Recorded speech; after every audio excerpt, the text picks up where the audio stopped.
Good evening. I'm doing all these recordings in a row. This is the fifth out of the six recording. Anyway, yeah, good evening. Hope you've all had a wonderful weekend. Thanks for dropping by. Today, for you guys, it will be the 10th of August.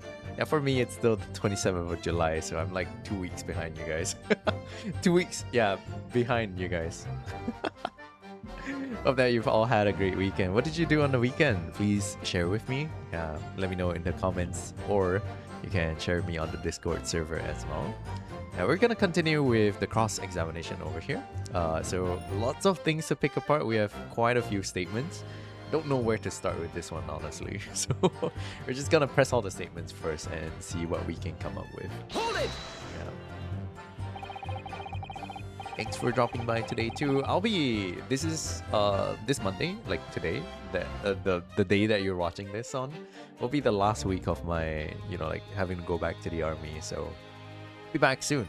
The next time I'll be able to do a proper stream will be the next Monday from your time right now. Yeah, so that will be on the 17th of August. Yeah, wherever possible, on the weekends that I come back as well, I'll try to do like a stream if I have the energy to. Yeah, but looking forward to yapping with you guys in real time soon. Yeah. Okay, Ryuno's case is, and everything you saw on that incident was through the skylight on the roof of the omnibus? That's right. It was fiercely cold that night, but the glass wasn't frosted over. Oh, I pressed autoplay by accident, I think. Which rather begs the question of why the pair of you were sitting on the roof deck in the first place. Yeah, wasn't it very cold? Well, I don't know about this young fellow, but I couldn't enter the cabin. Oh? Was it locked? Oh? Why not? It was locked from the inside. I tried knocking, but no one opened the door. It was locked? That's right, and it's a public bus service, for pity's sake. That's not what I call fair play. Okay. Yes, I had exactly the same experience. I tried knocking, but the gent inside just gestured at me to clear off. So I had no choice but to climb up to the roof deck and look down longingly into the warm cabin below. Well, I can assure you I wasn't just looking down, I was glaring long and hard. That's precisely why I can tell you with absolute confidence that if there was anyone else at all in that cabin, I would have noticed. Unequivocal, I would say. I'm not sure about these two witnesses. Could they really have seen everything inside the cabin through the skylight? They might not have been able to. Yeah. Allow me to confirm one thing, Mr. Fairplay. Yeah, so this was what we were talking about last week. The victim died here, but they were, if I remember correctly, they were seated like at the back, so they would be able to see like the victim through the window, but they wouldn't be able to see what's directly below them. Yeah, and witness the events in the cabin through the skylight in the floor of the upper deck. Is that right? That's right. Yes. In that case, there is a portion of the cabin interior that would have been out of sight from you. What? By golly, really? Obviously, at this stage, we can't say for sure, but the possibility cannot be denied that at the time of the incident, there could have been another passenger in the enclosed cabin of the omnibus. Objection! Enough hypothetical meandering, my Nipponese friend. The prosecution demands that you substantiate your claims. After all, the scene of the crime is here, in the flesh. Okay. Yeah, we can show them. Very well, I will uphold the prosecution's demand. You will identify the area on this cross-sectional plan of the omnibus. Yeah, so if they were to look through the window, they would have to be seated in the back seat over here. However, the victim died here, so they could see the victim. But what about this area down here? Where exactly in the omnibus are you suggesting that this potential extra passenger could have been situated? Let's go. Eh? Do I just... Take that! Okay. Both rows of seats on the roof facing the direction of travel. whereas the seats in the enclosed cabin face each other, which means the visible part of the cabin, which passengers on the roof deck can see through the skylight, is as I've drawn here. Ah, that's right, my lord. As you can see, the seat opposite the one on which the victim and his attacker were sitting is obscured from view. In other words, if someone had been sitting on that seat, it's quite possible that these witnesses would have been completely unaware of it. What if Beppo was paid off, to say that he charged them all 5 pence? It's quite possible. Some phantom was sitting there. You Nipponese have a forbidding habit of obscuring the truth with ambiguity. I don't like how he always uses like these big words.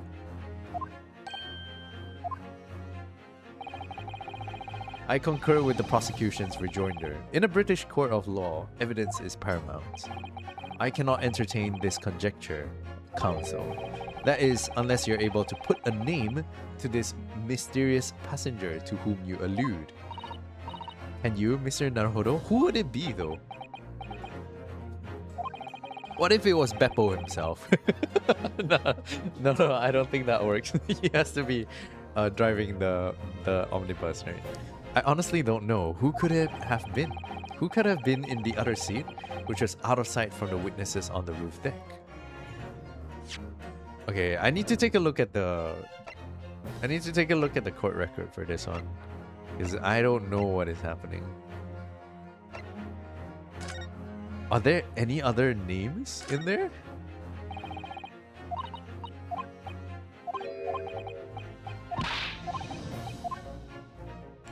Besides Bruce Fairplay, is there any other names in here?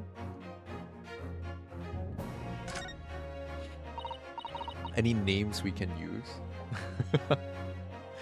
It's crime full of gentlemen's names. Oh, that's it. Okay. Okay. I guess we don't have much to go off of here. On the knife it says W, right? Or, I mean, okay, depending on how you see it, this could be an M or a W. Could be, like this, right? It could be W like this. Or it could be M like this.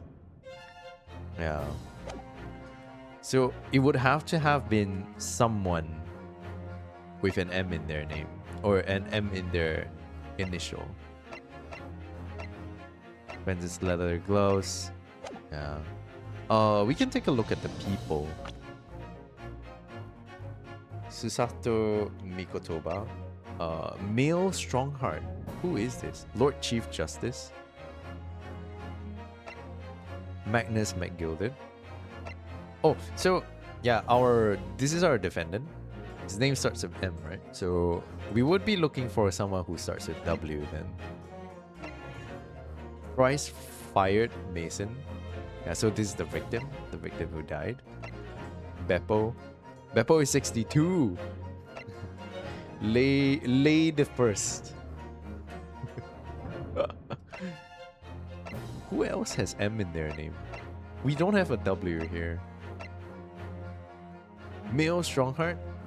I feel like if I name him, it might be, which is our site. Okay, let's go with the I have an inkling first, because I feel like if we say I have no idea, then the court case will just end here. I understand, my lord. The defense would like to put forward a name. You're a fool. That response was a desperate attempt by a man who has no notions of his own limitations.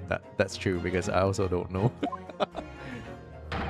A toast to hard lessons not yet learned.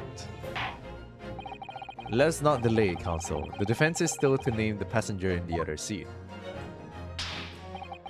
This could be it. This could be the chance I've been waiting for to turn the trial in my favor. On that night, on the night of the murder, the person occupying the seat in the omnibus cabin that was obscured from my view was...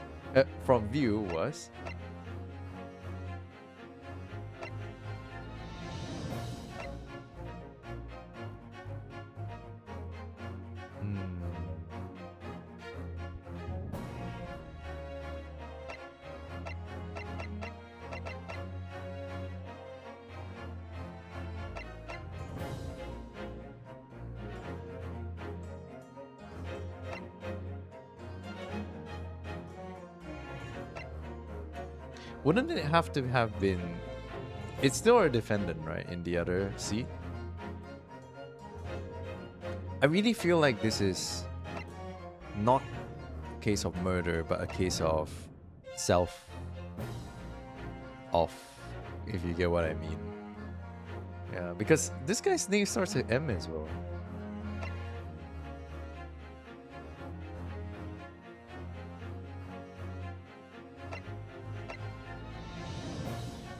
Okay, I have no idea. I'm just gonna randomly do it. The passenger in the enclosed cabin that the yeah, I do feel that Magnus was sitting in the side that they could not see. Then the victim was seated across from him. But I really do not think this is like a murder case. Yeah. I do feel that this is more of a self-off case. Yeah. Has to have been Mr. Magnus McGilded. Mr. McGilded? What are you talking about, counsel? That's the name of the defendant. Objection! Objection. Okay. Whoa! If I desecrate this chamber by smashing my hallowed chalice, do forgive the discourtesy. Lord Van Zeeks, people talk of those tiny island nations in the Far East as having a learning and culture of their own. But I see they use the terms ill-advisedly. What are you trying to say? Let me explain in terms that even a student of an artless wow, that's messed up. Yeah. When the bloody scene unfolded, the victim and his assailant were sitting side by side. Multiple witnesses have attested to the fact. It's the very premise on which the case is built. But that premise may be wrong. What? If the victim really was sitting beside Mr. McGilded, it creates an inconsistency that can't be reconciled in any way. What inconsistency, counsel? The defendant's gloves, my lord. Both witnesses made the same testimony. They claimed that there was blood on both hands of the person sitting next to the victim. Objection! Yet we know the truth to be otherwise. Only one glove bears the gory remains. Objection! The point is, even in the face of this irrefutable evidence, both witnesses have maintained their stance. Yes, their testimony remains unchanged. Exactly. They both adamantly swear that they clearly remember seeing blood on both hands of the assailant. In short, their memory of events is correct, and their testimony reveals the truth. There was somebody else sitting beside the victim that night, a third party we have yet to identify. And the victim's blood was on that passenger's hands, both of them. Objection! And who was this third party? They're just banging tables over and over. Obviously, the true culprit. Extraordinary. Okay. Bonk, bonk, bonk. Order, order. What exactly are you postulating? Objection! Okay. The defense postulation is just that. Nothing more than conjecture. The witnesses have clearly stated that they saw the accused. Objection! But when elaborating on his testimony, Mr. Fairplay said the two of them were wearing hats and I couldn't exactly make out their faces. Yes. The tops of their heads were obscured by the roof. I could see the rest of them though. Yes, that's right. Both gents were most certainly hatted. Okay. Yeah. Alright, so I will end this part over here as well. I'm sure you guys want to find out more. Okay, but we'll leave that for the next. I feel so bad. I'm like, you know, like a cliffhanger. I'm creating cliffhanger. Yeah, but just to make sure that I'm getting all these out in a timely fashion, I'll have to keep the videos relatively around 15 to 20 minutes. Yeah, so I have to end this one here. Thank you so much for watching today's one as well. I hope that you all have a great week ahead since it's Monday. Yeah, please have a wonderful week ahead. I hope that the week goes smoothly, and I hope that it's not too busy for all of you. Yeah, thanks for dropping by today as well. I had fun playing this. Definitely looking forward to what happens next in this case as well. Yeah, thank you. I'll be out soon. I'll be out from camp soon. Yeah, so we'll be looking forward definitely to the next stream that I'll be able to have with you guys, where I'm able to chat with you guys in real time, because right now I'm just pretty much talking to myself. Okay, see you all soon. Yeah, please take care for the rest of the week, and yeah, I'll catch you all soon. Please feel free to drop me a message on the Discord server if you'd like. I'll be there to yap. Yeah, bye bye.